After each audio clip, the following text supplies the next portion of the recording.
Hello, folks. Welcome to Lady Vinyl Gaming, our second audio only edition of Vampire the Masquerade Coteries of New York.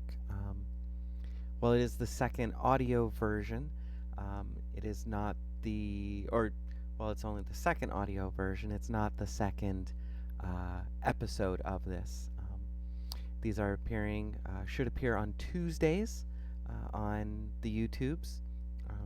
And they're mostly meant for folks who want something in the background while they are at work or are working on some kind of project at home or enjoys doing some kind of crafting and things like that. I will remind you all there is a live stream on Sundays. Right now I'm doing Dragon Age Origins, going to do the entire Dragon Age right now trilogy. Hoping it's actually a quartet by the time I get to it, or by the time we get there. And if you would like more videos, I do have an OnlyFans that you're more than welcome to join. I do play different games there than what you're hearing here on YouTube or what you would see on Twitch. So, for those who've been along for the ride, you will remember we've been helping one of the the general basis of the game is that we are trying to form a coterie of our own within New York City. It is essentially modern day, pretty close to it. We do have the cell phones and webcams and things like that. The game isn't recent, so there will be a few things that aren't quite up to date, but the game does basically take place in the modern era. We had been turned, our sire had disappeared, and instead of being put to death, as the same as what happened in Vampire the Masquerade Bloodlines, we are saved by another vampire who is actually watching over us. And they're the ones who, while I'm not going to say under their control, but under their tutelage in the first place, she does want me to create my own coterie, and we've been doing that by helping them out. We were talking with one. I don't think he's a Nosferatu, but maybe he is a Nosferatu. I don't remember. But one who believes that they're a private eye. Actually, they might be a Malkavian. I don't remember. But he's essentially a private eye, and works, to my understanding, partly for the sheriff. Oh my lord! Wow. He works for the sheriff. And I helped with a vampire who was feeding in plain sight and breaking the masquerade. I have also been helping a gangrel who is kind of on the cusp of being outside of the Camarilla and part of the Anarchs, which is where Tiffany's true heart lies. But that's not the character I'm playing. And I've gotten them to somewhat join me. I've also dealt with the Primogen of the Thin Bloods, as well as stayed away from the Tremere. There's also... Oh no, she's the one that's in the park. There's also another one that had me go to the thing. I know that doesn't help.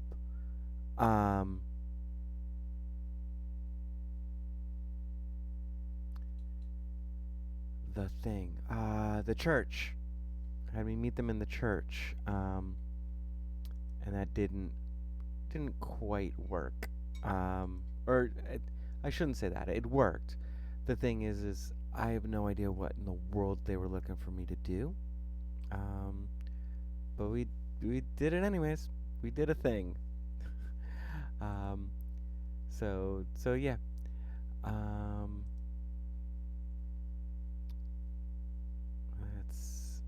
let's see. It does seem at the moment that I need to do this. There we go. Okay.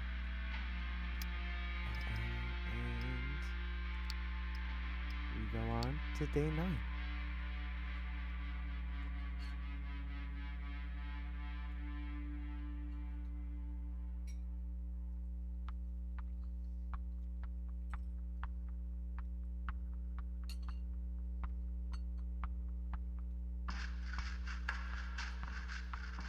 Eventually, once the game finishes loading. There we go.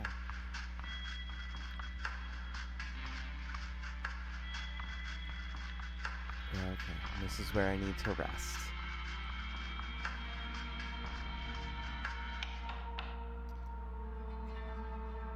Knock, knock. You'd ask who's there, but you don't know if the sheriff of New York City would play along. When you open the door, you see him toying with the car key he's holding in his hand. Ready to go, fledgling? You don't feel like it, but you give him a nod nevertheless. Excellent. Stay close. He leads you down to the vehicle he's parked nearby. Once again, he takes the wheel, literally and figuratively. Everything inside is just the way you remember it, down to the rearview mirror reflecting the intense stare of your guide. However, the trip itself feels notably different. The last time Kadir drove you around, he was forcibly dragging you away from your old life. This time, he's pulling you back into it. Goddamn Newman.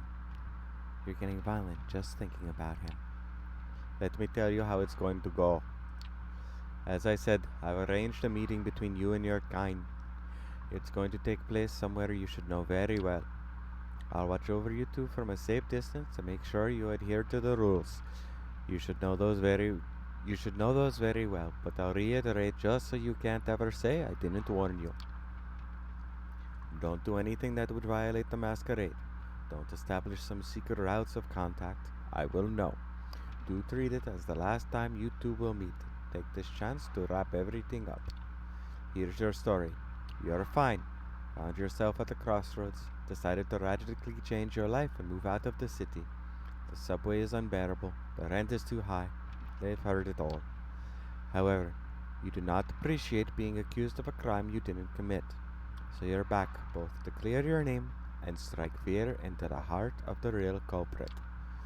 By now you should know how to cause fear among the living, right? He smirks at you. Have fun. As long as you don't leave a mess for me to clean up, we should be good. The car makes a sudden turn. I'll leave the finer details to you. Just be so kind and don't make me regret it. You can sense he's going out of his way for you, but doesn't force you into gratitude by stating it plainly. If you know, you know. He'll see if you are worthy of his aid. We're here. You take a look around and recognize your destination. He was right. It is a familiar place.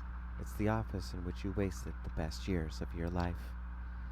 Newman should be up there. Apparently someone is blackmailing him with documents proving his penchant for embezzlement. The poor guy is stuck in his office and he's probably pretty shaken up. The documents don't exist, but it would be a shame if someone went there, wiped the floor with the man, found proof that he pilfered the funds, and forced him to admit his crimes. He turns off the engines and relaxes comfortably in his seat. You silently leave the car and head straight for Newman's office. The elevator ride up just doesn't seem to end. After what feels like 5 hours, but in reality is closer to 30 seconds, you finally reach your floor. Your ex-boss is sitting in his office, just like Kadir said.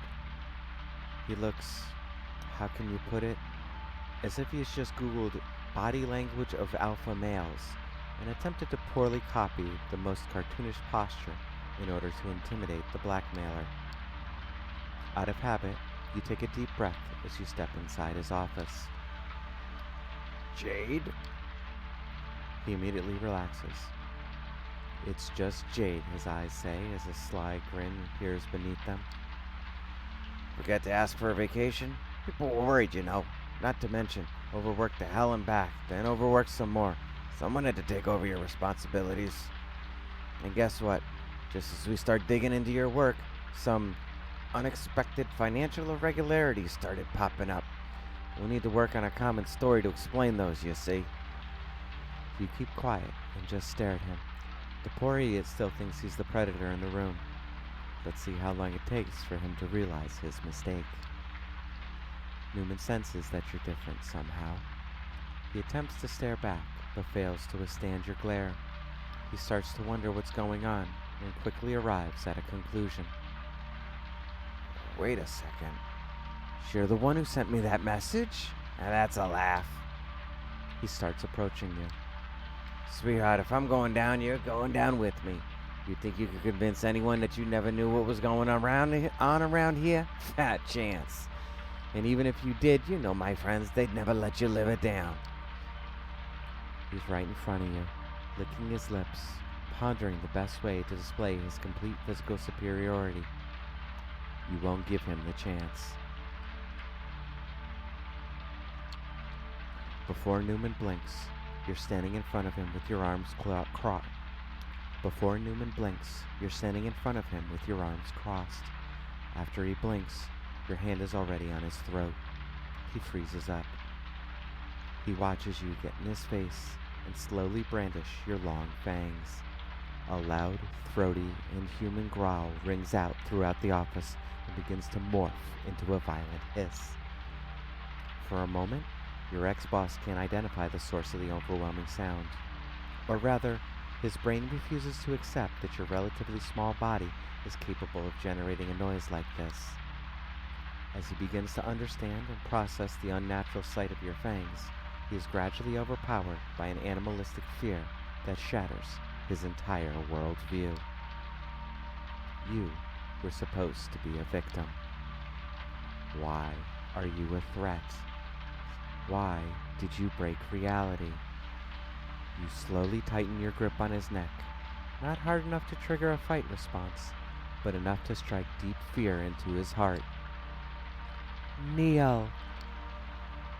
Newman complies with your demand, squealing softly, a single tear making its way down the stubble on his cheek. Fuck! Obey. I'll do whatever you want. Just don't kill me, please. You gather your strength and throw him, slamming him against his desk. Fuck.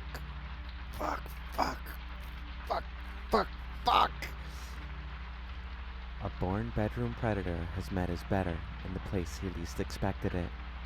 You slowly start walking toward him. Stop. I'll get it. I'll do it. I'll fucking do it. With shaking hands, he scrambles towards a safe on his shelf. He opens it and takes out some documents inside. This is what you want, right? This is what you want!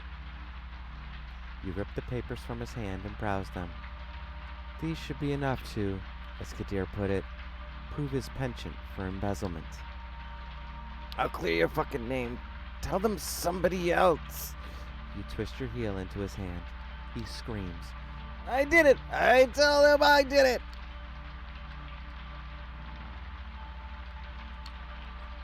You simply turn around and start walking away.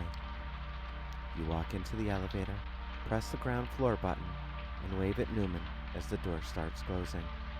He mumbles something under his breath and winces in pain. Back at Kadir's car, once you close the door, he instantly puts his foot on the gas pedal. Walking up the pitch with no regrets? Said everything you had to say? I wiped the floor with him and got the documents that should keep him in check. That asshole will be looking over his shoulder constantly for the rest of his life. Kadir smiles deviously. Looks like you can take care of business. As expected. I don't need to tell you to hang on to those documents, but keep in mind that you can use them for more than a security guarantee. We're always looking for more contacts among the big fish. Once you settle in, you can use what you know of Newman to convince the others that he's better off as your ghoul. Now that's an enticing thought. You're surprised at his suggestion. The car speeds up to cross an intersection before the light turns red. You give Kadir a good hard look.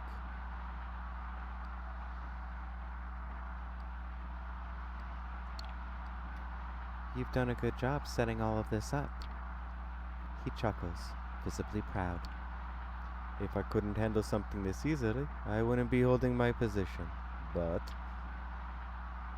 Then he takes on a serious, slightly sorrowful expression. don't suck up to me, kid. Mr. Bad Guy is still here, and without a doubt, he will go back to decapitating suckers like you any time now. The car starts slowing down. We're here. You look out the window and see your haven. Take care. I'll see you around. Just pray I don't have to see you too often. You leave the car and start walking to your haven, thinking about Kadir. Can't say you're fond of him. Can't say you're fond of him, what with the welcome he gave you and all, but after tonight, you can't say you aren't either. You're gonna need some more time to understand him, that's for sure.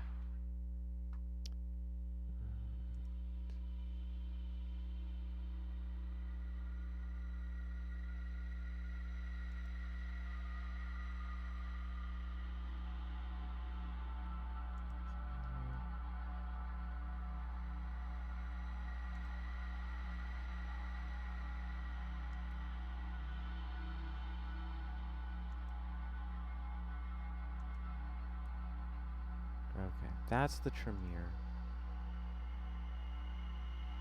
Oh, okay.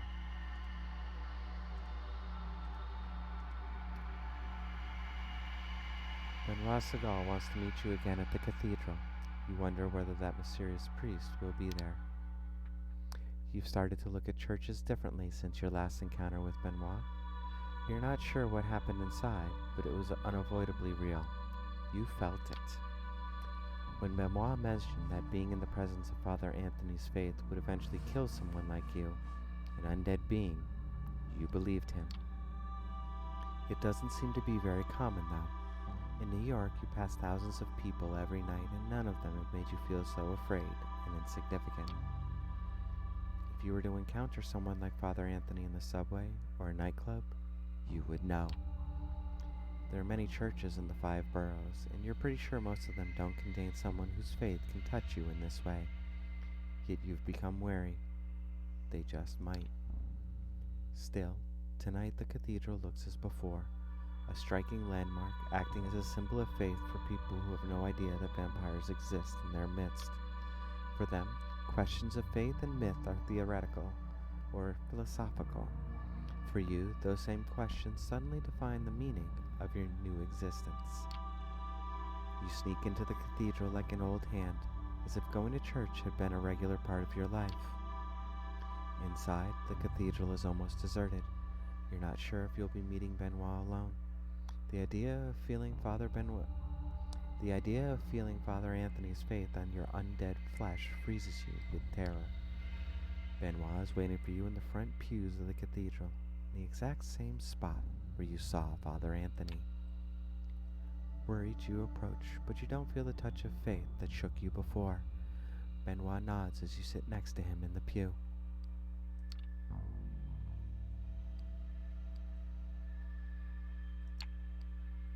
I don't like this, Benoit, but I guess a lot of kindred are worried about what you really are. You can walk away. Many of our kind choose to live in ignorance of what it really means to be damned. You've had some time to think. I'm guessing you found a touch of Father Anthony's faith hard to ignore. For most people, God's presence is a question of faith. When I talk with Father Anthony, it feels like proof. Benoit is fervent and tense as he speaks. It's clear these questions have consumed his existence. Perhaps they'll consume yours, too.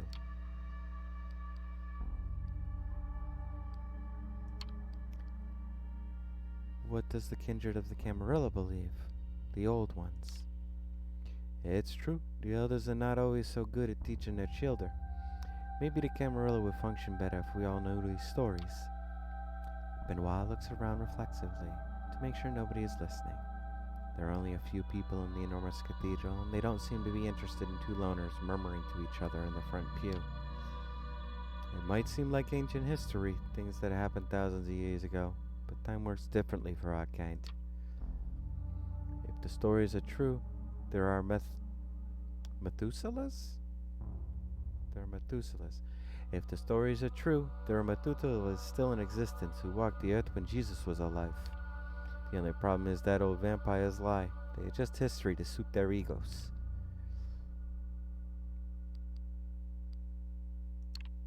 Shouldn't we focus on what we can verify here and now? Our blood, the effects of Father Anthony's belief?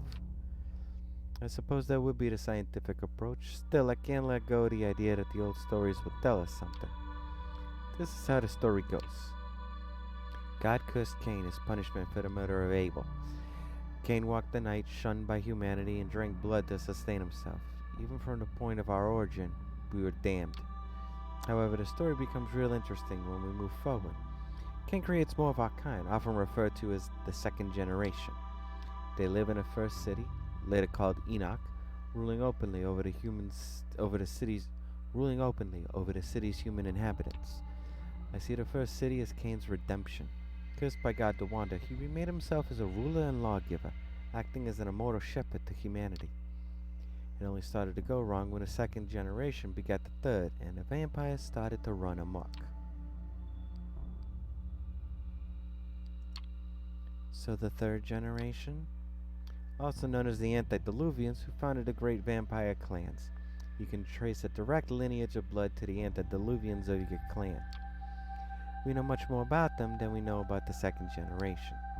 After the first city, Cain largely departs the city. Perhaps he was disheartened by the depredations? Perhaps he was disheartened by the depredations of his descendants. The Antediluvians went on to build a second city in imitation of the first, but it's doubtful their rule was just.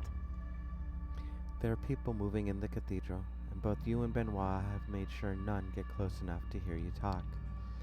Many of the people you've seen have been elderly or disabled, so it's not surprising that you hear the squeak of a wheelchair. What alarms you more is that you overhear an older woman speaking with a Russian accent mention Father Anthony. Let's find out if Father Anthony and see if he could help us. From what I've heard, he's an exceptional man. You turn to look and see two men and a woman. All three are in their 50s, clearly well worn by life. One of the men pushes the woman in a wheelchair. She's dark-haired and intense, seeming only half in this world. Yeah, exceptional, but it don't like moles. The speaker is shorter of the men, more animated and worried. He is probably a strong man in his youth, perhaps even an athlete. His voice carries a Midwestern accent. We're only interested in whether he likes blank bodies. You and Benoit look at each other. This is bad news. Whoever these three are, they can't be good for you. We need to get out of here. Let's meet outside. Better not call attention to yourself. You decide to move to the side of the cathedral and pretend to pray at an altar. You walk casually toward the side, away from the three approaching mortals. You feel their eyes boring into your back, but you force yourself to be cool. Benoit is nowhere to be seen. You blinked and he disappeared in a burst of speed. You're worried it was too conspicuous, but maybe the mortals missed it. You pretend to admire the architecture for a while before glancing back at the trio. They have settled at the exact spot you just occupied, apparently waiting for something and conversing in hushed tones. Once you're sure their attention is elsewhere, you start walking briskly down the side aisle toward the exit. That was a close call. Who were those three? Did you recognize them? I might have, I'm not sure. They talk of a few tenacious vampire hunters living in the city. One of them is supposed to be a woman in a wheelchair. For a second, Benoit looks at you, as if he was wondering whether he should say something. There's one thing I've always wondered about the story of Cain. The traditions of the Camarilla put a lot of faith in the relationship between sire and child. You're supposed to follow the example of your maker, yet Cain didn't really seem to care for the vampires he embraced. Did he think it was a mistake to create our kind?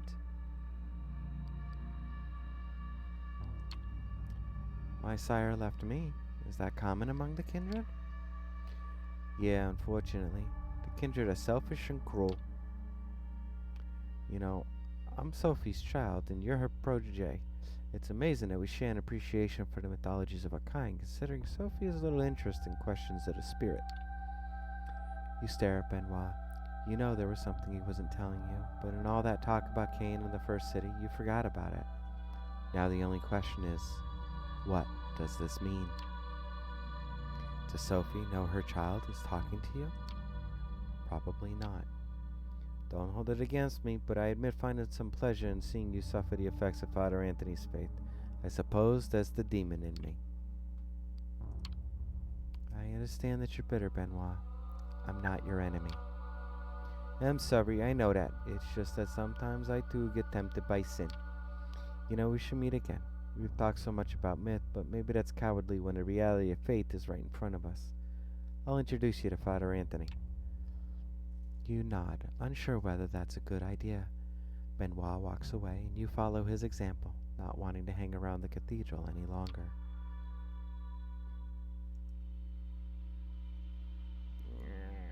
Now I need to rest. I'm going to do one of these two next.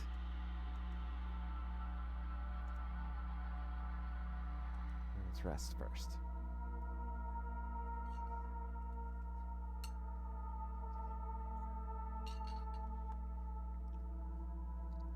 The plan was to return to your haven for the day.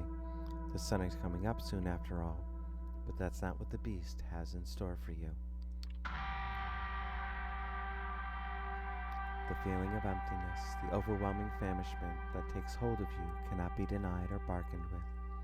The time when you could reason with your thirst is over.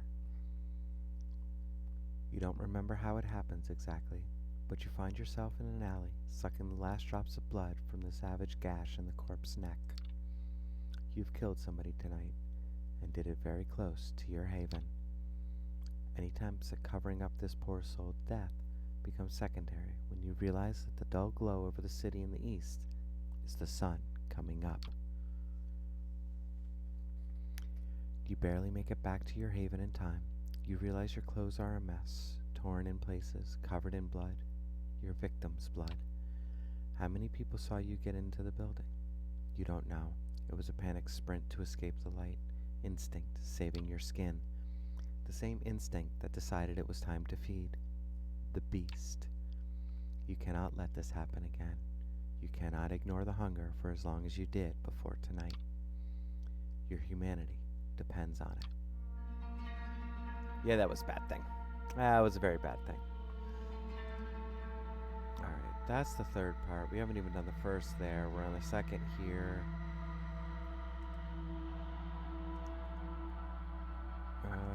Let's do this.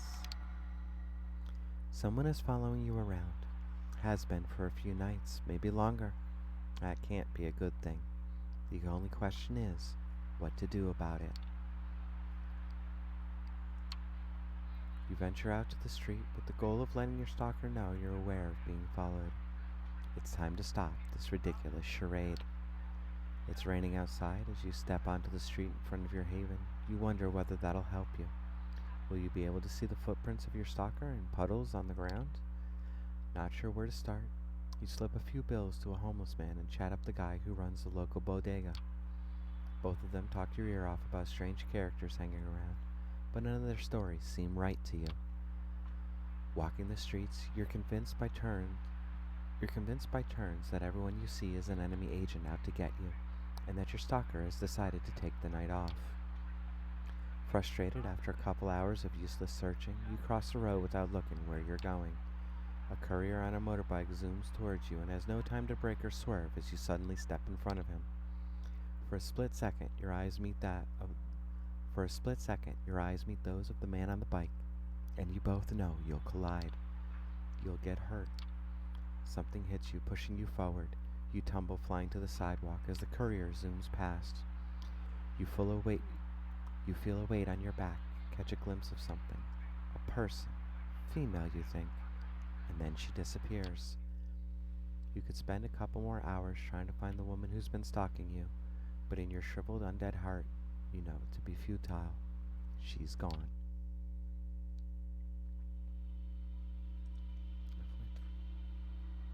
Let's deal with another reporter. The weather is cold and windy as you walk to Sophie's apartment. As a vampire, that doesn't matter anymore. You may have been saddled with eternal hunger, but at least you can ignore the wind chill. Just as you come to the door of Sophie's building, she storms out, murmuring into her phone. Yes, I know. Don't worry. I trust you to handle it. You've heard Sophie talk to her associates before. It's always the same, generalities and vague suggestions.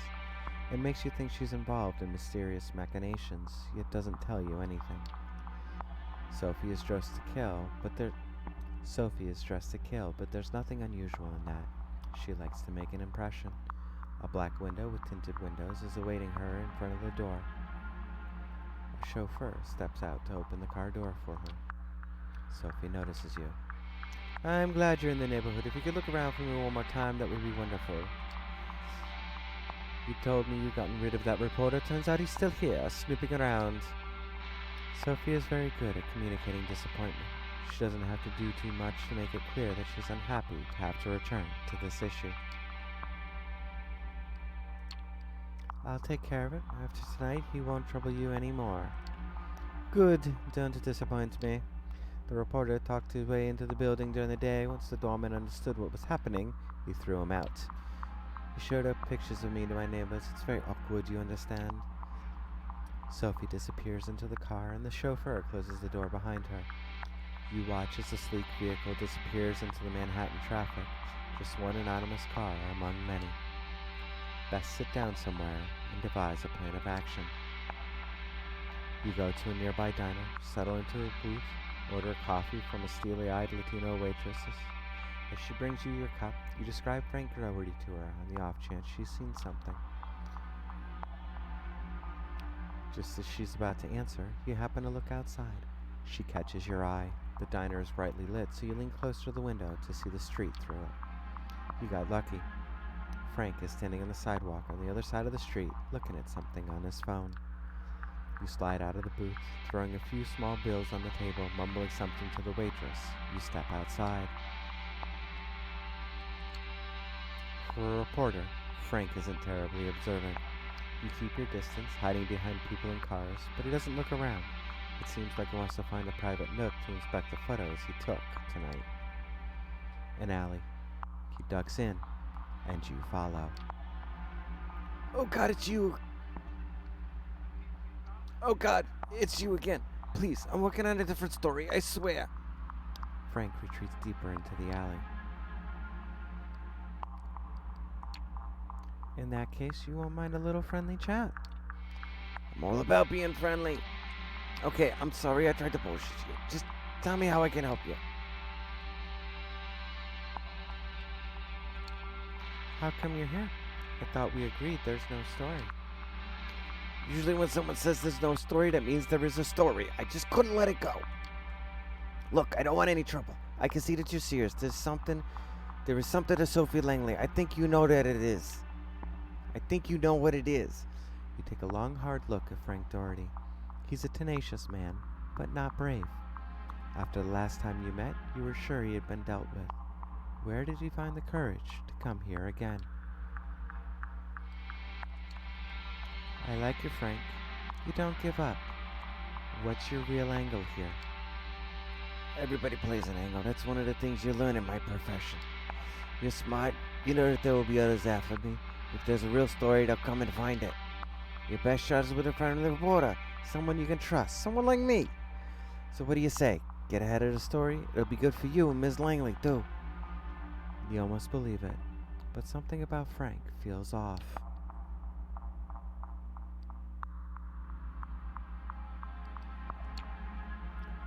Do you have a personal interest in Sophie Langley, Frank? What? No! She's a very attractive woman, but I make it a rule never to get involved with people I write about. Come on, Frank. You must have a personal reason. Is this revenge for something she did to you? No, I've never met Sophie Langley. Sometimes I just need some extra money, that's all. Where does this extra money come from? There's a guy. He's paying me, that's all, but I can't talk about that.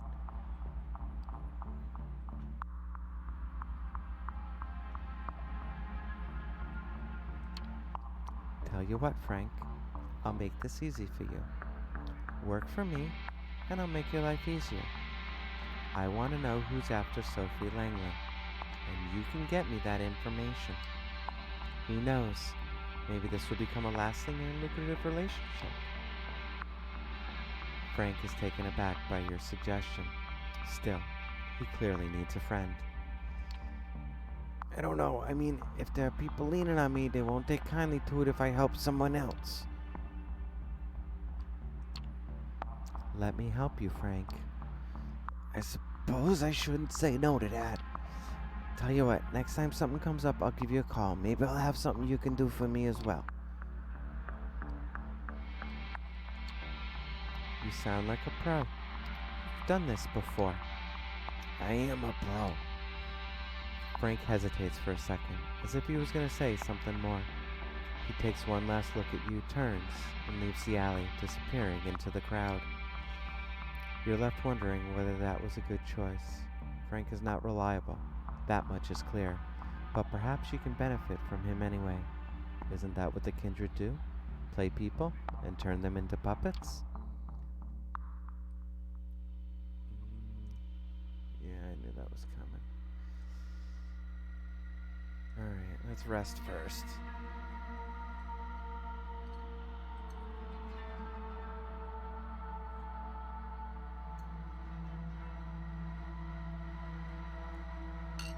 Alright, I'm gonna be honest, that was a surprise. I was expecting something to happen.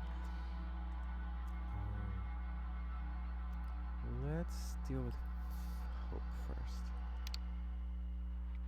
When you get to the internet cafe, Hope is already waiting out front.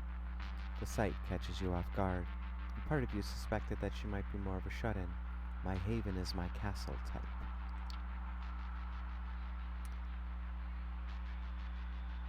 At Schumacher 2002. Perfect timing. We need to go for a ride. Get in, get in, get in.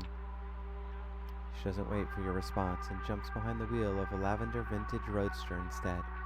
The engine starts roaring expectantly, causing everyone's heads to turn. Not wanting to attract needless attention, you quickly slip into the back seat of the car. The moment you shut the door behind you, the vehicle sets off, tires screeching.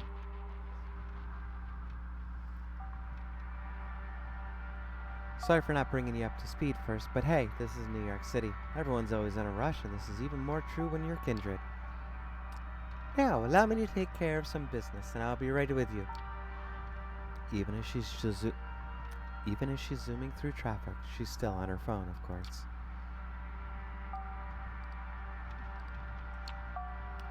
Business? How do you make a living in this city? It's a long story. Do you really want to hear it? Before you manage to answer, she starts talking. So, another extremely online malk based in New York goes by the name of Dev Null told me to Google Ethereum a few years ago. That's how I got into Bitcoin. And I found a new religion, 23-year-olds selling visions of government replaced by benign code and decentralized consensus, masses ruled by algorithms just as the laws of physics. Idiot man-child investors trying to shape their realities through sheer fanatical zeal and dedicated collectors of things as abstract as rare SHA-256 decryptions. Her driving style is far more aggressive and dangerous than you're comfortable with. Is it just you, or does she peek into the rearview mirror more often than she looks straight ahead?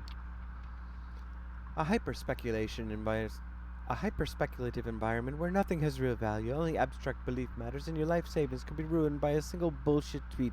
How could I refuse the allure? I started buying low and selling high in a variety of shady 24/7 exchanges that allowed me with 100 times leverage, as in, you'd lend me 100 times the capital I could bet with. I got lucky at the beginning and kept the ball rolling, snorting and lounging impulsively, recklessly. I got to the point where I became too big to fail, and that's when I cashed out. The car comes to an abrupt halt. You bump up against the seat in front of you. Okay, the story will be continued later. We're here, right at our first stop. I'll need you to do me a favor. Favor? What favor? Nothing too difficult. Literally a jump in and jump out kind of deal. So the weird guy in a Yankee cap standing around the corner, approach him. Tell him you're young hottie petite ingenue. Petite. Approach him. Tell him you're young hot petite ingenue. Take the phone he gives you and bring it here. Get going, honey. It's illegal to park here.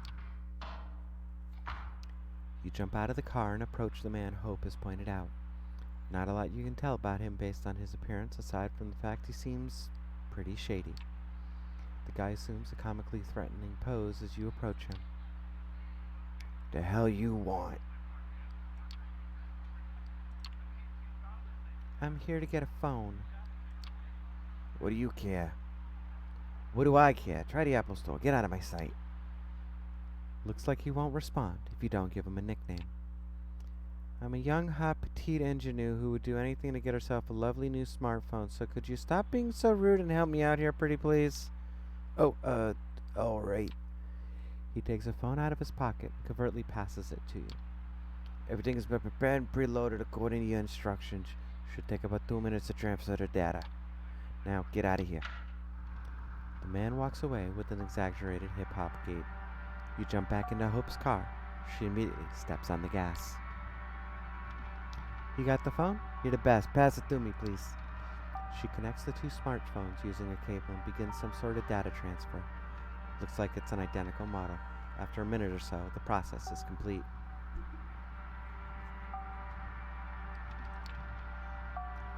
Alright, goodbye, lovely. You've served me well. Hope opens the door, grabs her old phone.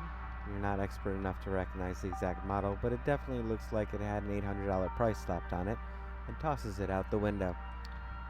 Surprised, you look behind you and see a car in the opposite lane run over the abandoned device. Hope notices your quizzical look. I've been needing a lot of burner phones lately, and I'm not going to use some cheap piece of shit, so it's a pretty expensive necessity. Intersection. Red light. She takes advantage of the moment to shoot a driving selfie that strategically excludes her face and upload it to Instagram. You notice her handle there is at Versace Beauté.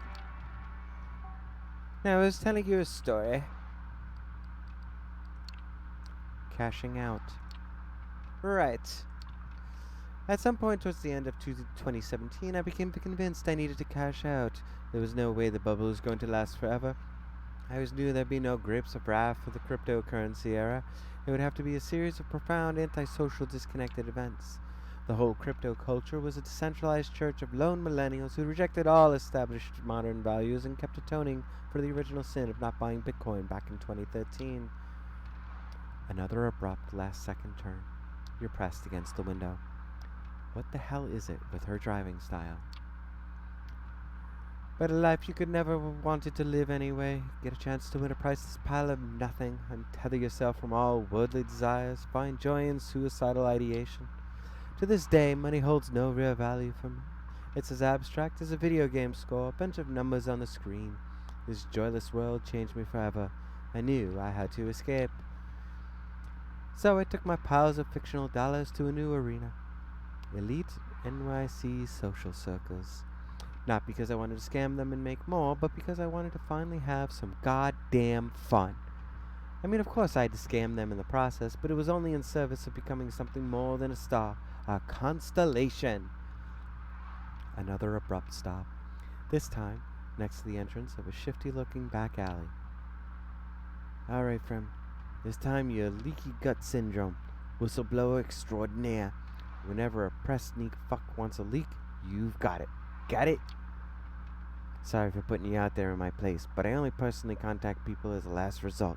Gets harder to protect my identity each time I show my face. And since I've got you, our man is waiting for you in the back alley. He's paying back a favor with a flash drive containing crucial information we need to stay safe in this city. Retrieve it. I'll circle the area. Make sure we aren't in danger right now. When you're done, get back here and I'll pick you up. Everything clear? Good.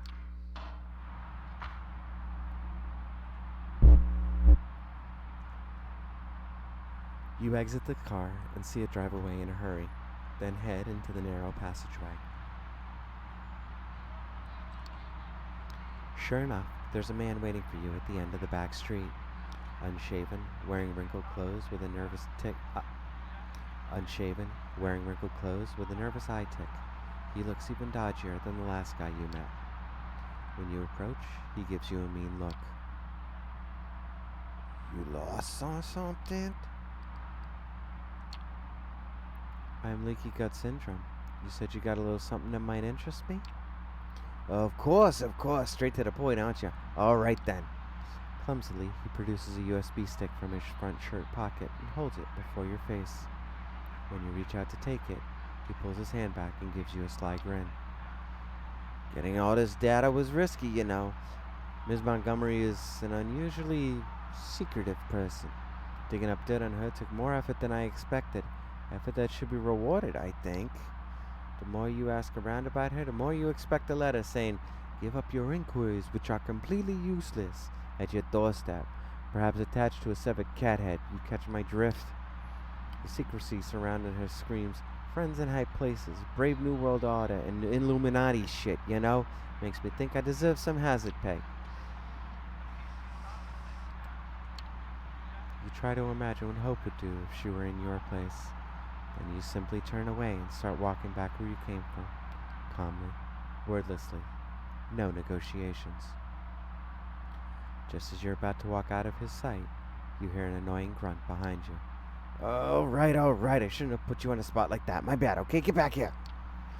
You turn around and look at the journalist expectantly. He sighs and extends the hand holding a flash drive towards you again. You take it. Oh yeah, one more thing. Not really sure what it's about, but one of my informants claims you might be interested in this. He reaches into his inner jacket pocket, presents you with something wholly unexpected. It's a bag of blood, simply labeled as ABRH. You take a closer look, but that doesn't answer any of the questions that just appeared in your mind. You peek into the journalist's cold blue eyes and see them twitch uncontrollably. Don't ask me, they said you know what to do with it. Leaky gut, come on, take it. Keep it. I have no idea who that informant is, but they've been feeding you bullshit, buddy. Yeah, I didn't think so. Another eye twitched in an awkward silence. You give the bud bag one last glance and leave the alley the way you came. Hope's car appears behind the corner just as you walk out onto the street. It doesn't even fully stop when you approach, but slows down just enough so that you can jump in. The moment you close the door, she leans into the gas pedal with her full strength, causing the engine to roar. Her driving style definitely doesn't reflect how laid back she seems as a person. You got it? You throw the flash drive onto the seat next to her. Perfect. Any problems? How did the meeting go? You relate the entire back alley encounter toward her. You relate the entire back alley encounter to her. Toward the end of the story, you notice she's not staring at the road or her phone, but directly at your face. The realization startles you. You've got that bag of blood with you? Left it with him. Felt fishy somehow. Huh. Anything particular about it? Nothing, just a label saying ABRH. She steps on the brakes. Fuck! I'm okay. She grabs the flash drive you've obtained and throws it out the window. Looks like her favorite method of taking care of problems. That bag was a message. AB negative used to be my blood type. It's the rarest one, found in less than 1% of the United States population. Glad you didn't drink it. Who knows what they've done to that bag. Some NYC vets can tell you wild stories about using irradiated blood to locate and kill other kindred. Seriously?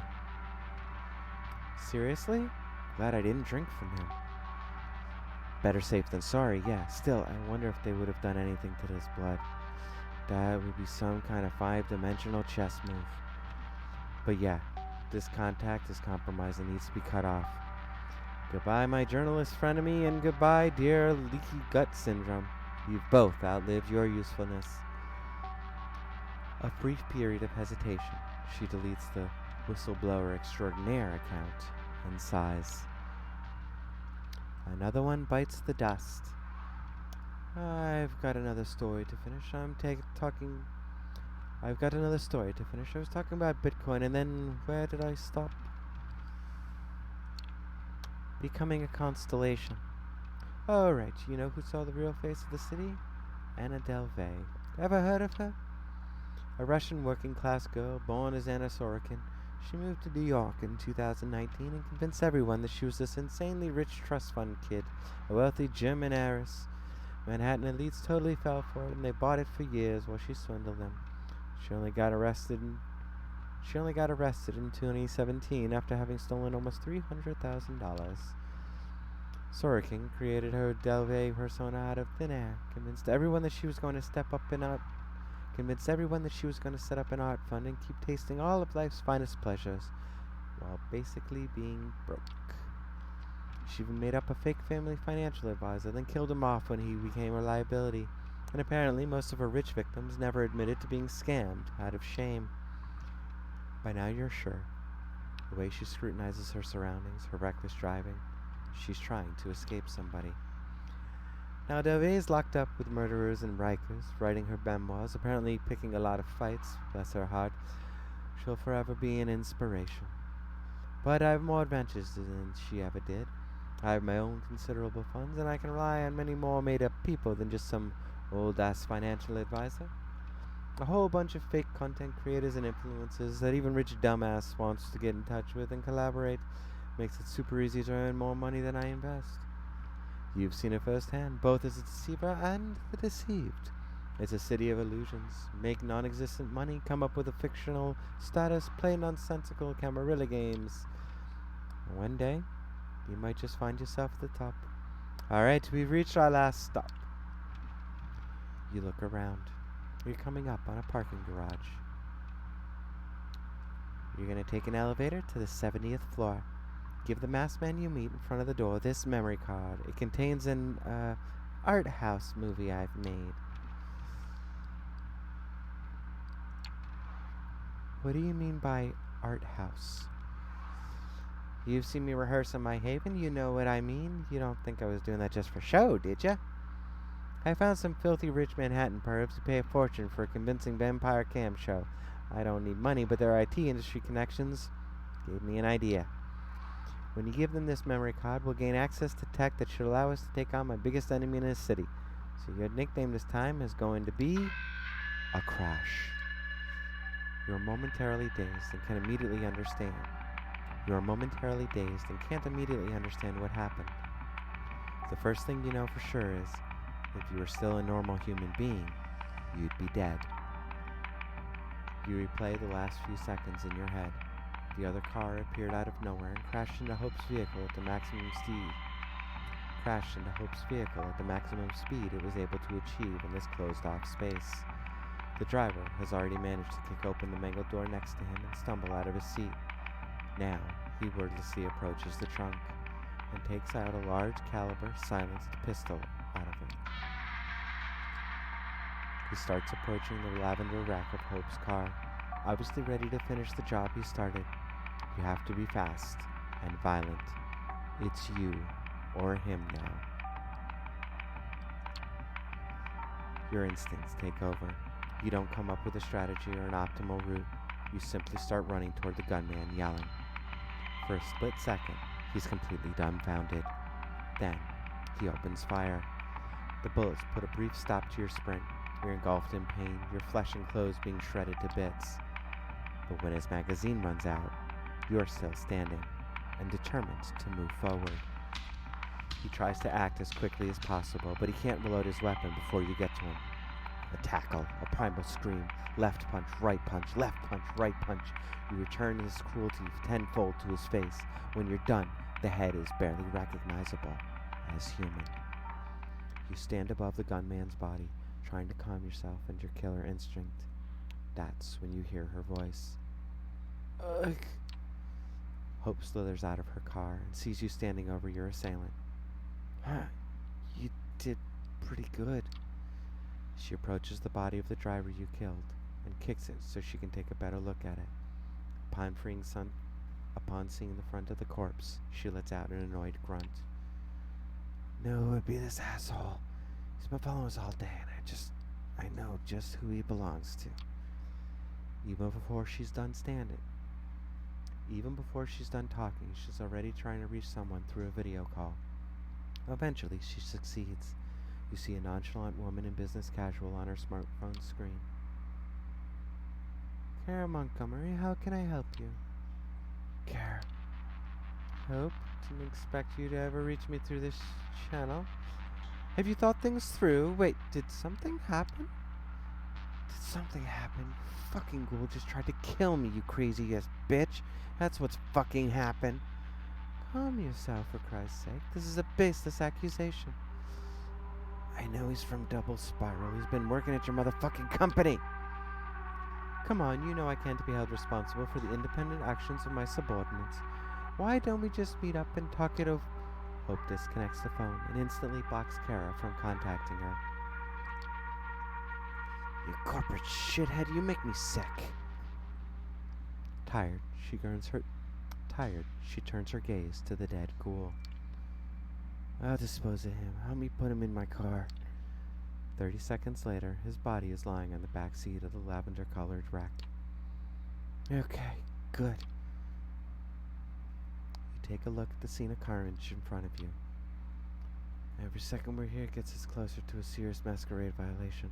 I'll have to exchange my Palme d'Or-worthy masterpiece for the goods some other time. She gets behind the wheel, and you follow her inside the car. Meet me in my haven when I tell you it's safe. For now, I need to dump this asshole somewhere, get my car fixed, and plan our counterattack. You guide Hope to your own haven.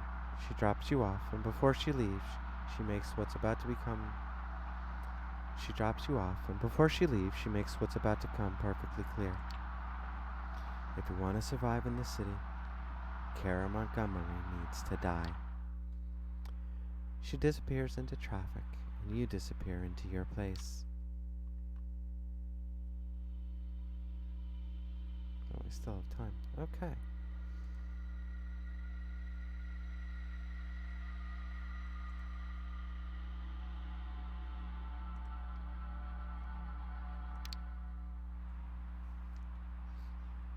As you open the blinds, you're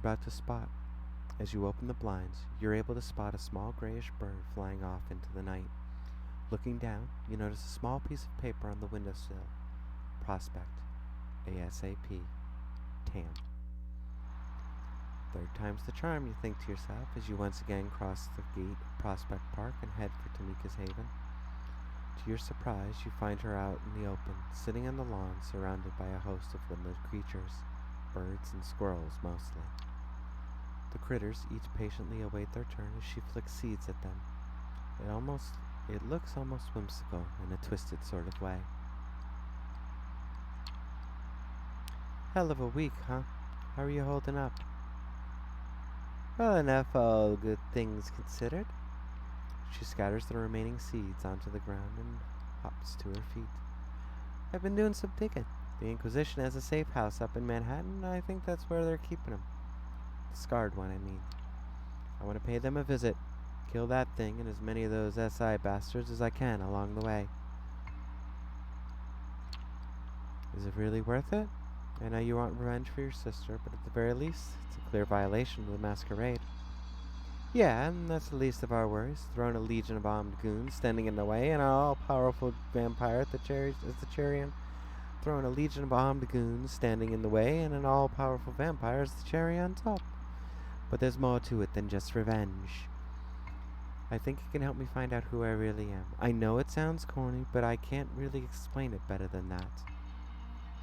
Trust me, I'm not taking this lightly. It's just something I have to do, with or without you.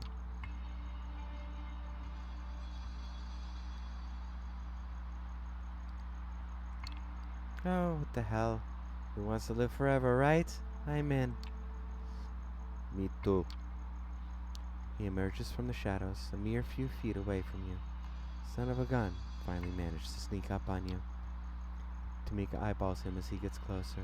You've seen that look before. She's clearly asserting her position, but this time it comes off as a formality, rather than an actual challenge. How long have you been there, Raoul? Long enough. I'm not buying the whole scarred one bull crap, but taking a bite out of the Inquisition's collective ass is just too good to pass up. I want in.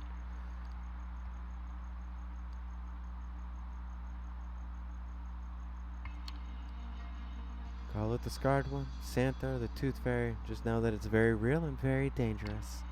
Ugh, fine. Consider me fairly warned. Now, can we move this along? I'm itching to kill some SI fucks.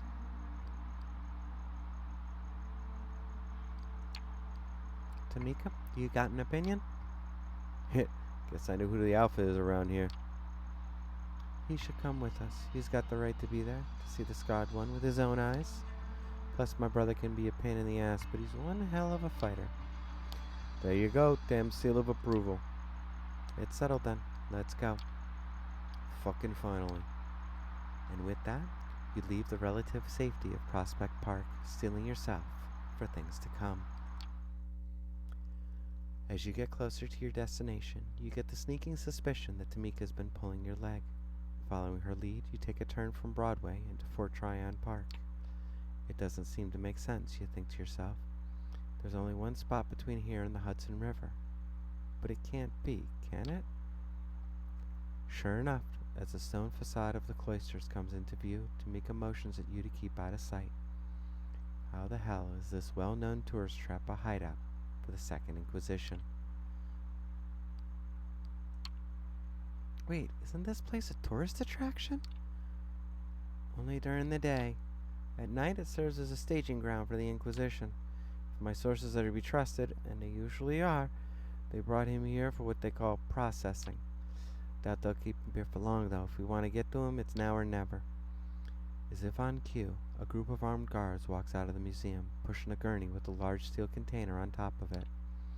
As they wheel it out into the open, a truck approaches. The operatives start preparing to load the crate onto the vehicle.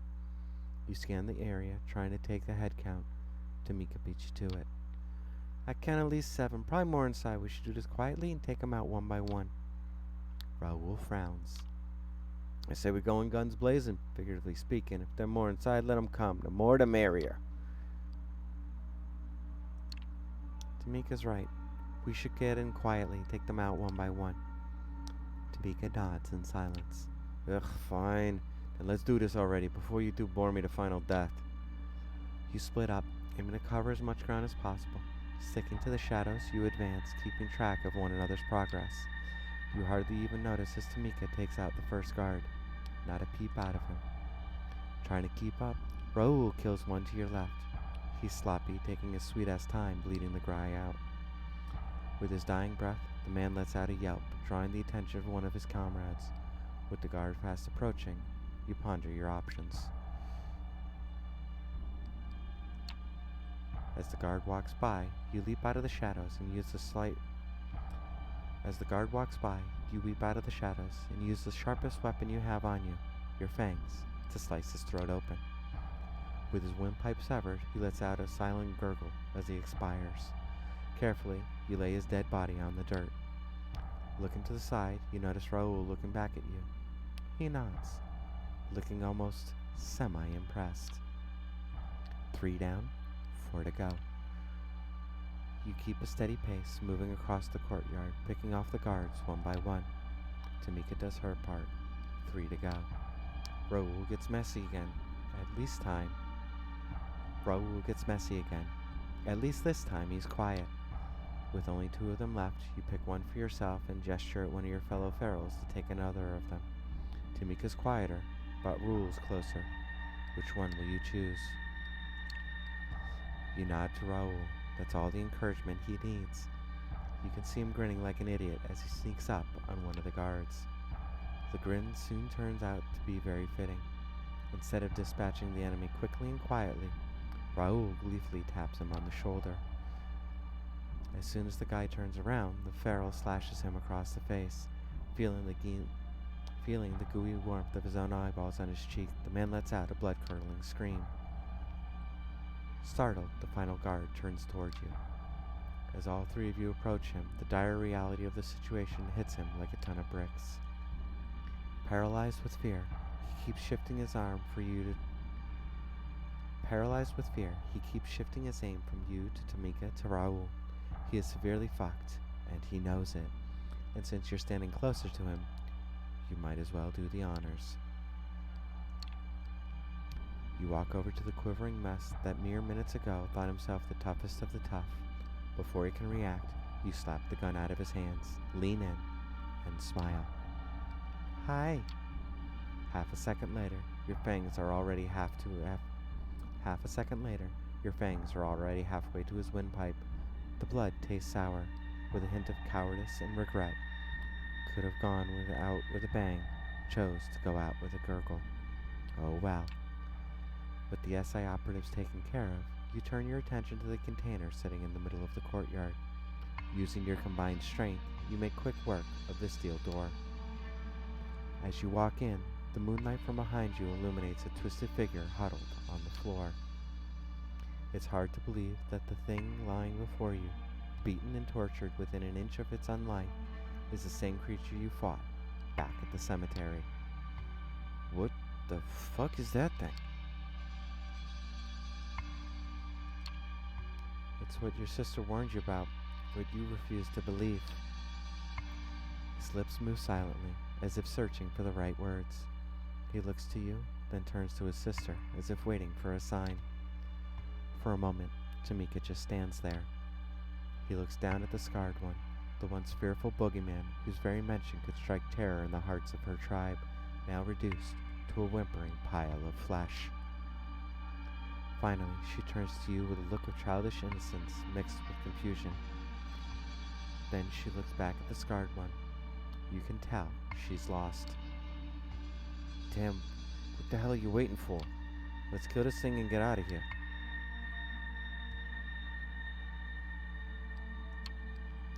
This is your choice. I can't make it for you. She turns to you with a look of pride mixed with desperation. I'm not asking you to. Do it, Tam. You know he deserves it. Hell, looks like you'd be doing him a favor.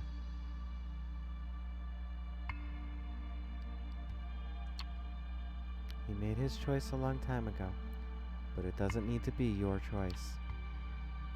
Suddenly, the very air around you seems to thicken. You look over to Tamika. She's not quivering anymore.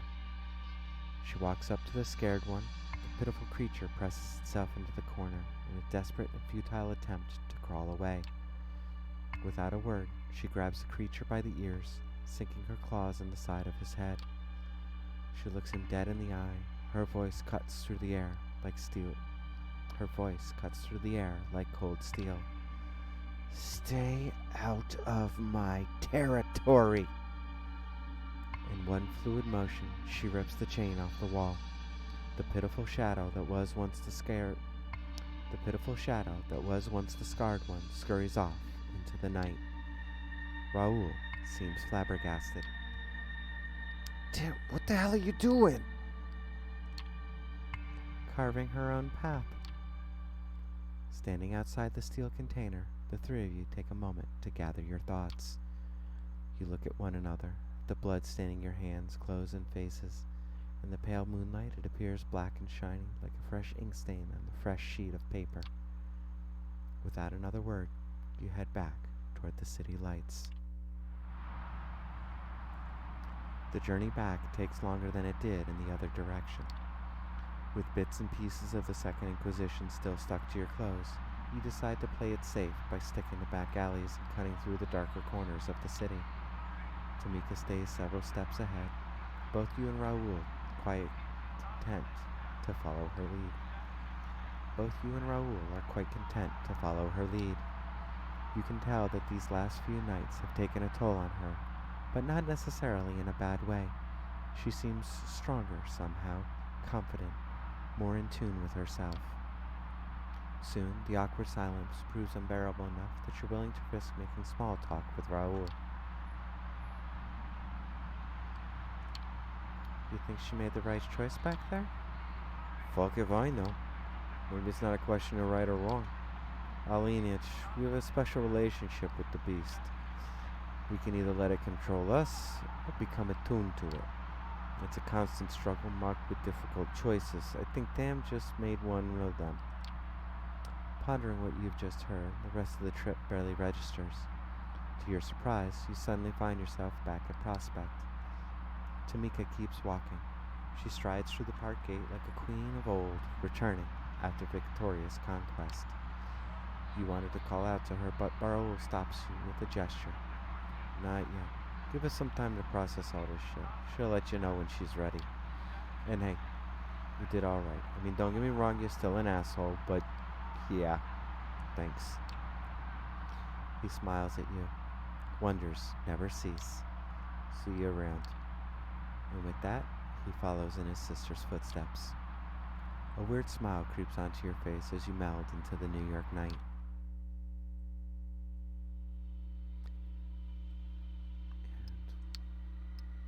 And with that, we will call it a night. I keep doing that. Thank you all for joining me.